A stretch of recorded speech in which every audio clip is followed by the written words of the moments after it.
SSC 2026 আজ তোমাদের ফলাফল বের হবে।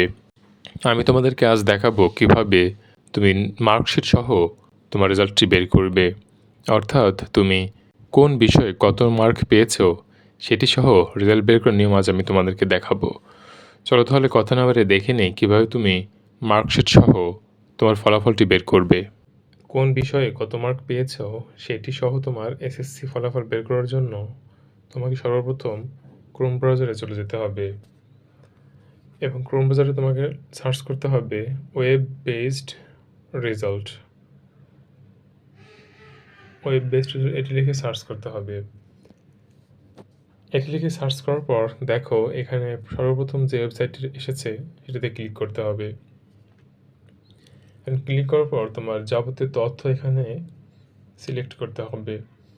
সর্বপ্রথম তোমার বোর্ড, অর্থাৎ তুমি যে বোর্ড থেকে পরীক্ষা দিয়েছো সেই বোর্ডের নাম লিখবে।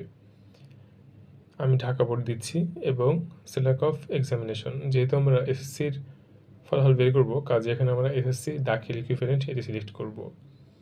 তারপর ইয়ার অফ এক্সামিনেশন, অর্থাৎ আমরা যে সালে পরীক্ষা দিয়েছি।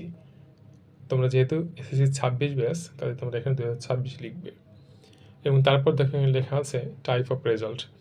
তুমি চাইলে এখান থেকে 1 নম্বর অপশনে যেটি দেখতে পাচ্ছ ইন্ডিভিজুয়াল বা ডিটেলড রেজাল্ট, এখানে হচ্ছে তুমি তোমার ব্যক্তিগত রেজাল্ট বের করতে পারবে ডিটেলড সহ, অর্থাৎ তুমি কোন বিষয়ে কত নম্বর পেয়েছো সেটি সহ। এবং দ্বিতীয়টি যেটা আছে সেটা হচ্ছে ইনস্টিটিউশন রেজাল্ট, যেটার মাধ্যমে তুমি তোমার স্কুলের EIIN নম্বর দিয়ে তোমার স্কুলের সকলের ফলাফল বের করে ফেলতে পারবে। দেখো প্রথম অপশনটি সিলেক্ট করার সাথে সাথে এখানে আমাদের roll number of examinee, registration number of examinee এবং একটা ক্যাপচা দিয়েছে। তোমরা এখানে তোমাদের রোল নম্বরটা বসাবে এবং এইখানে তোমাদের রেজিস্ট্রেশন নাম্বারটা বসাবে এবং তারপর এইখানে তোমরা এখানে যে উপরে একটি ছবি দেখতে পাচ্ছ 5321, এই ক্যাপচাটা এখানে বসাবে। এখানে বসানোর পর তোমরা জাস্ট ভিউ রেজাল্টে ক্লিক করার সাথে সাথে তোমাদের ফলাফলটি তোমাদের কাছে চলে আসবে এবং এখানে তোমাদের কোন বিষয়ে কত মার্ক পেয়েছো সেটি সহ দেখাবে ইনশাল্লাহ।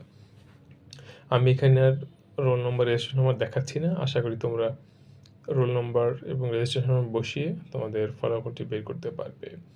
সো তোমাদের জন্য অনেক অনেক শুভকামনা রইল। ধন্যবাদ।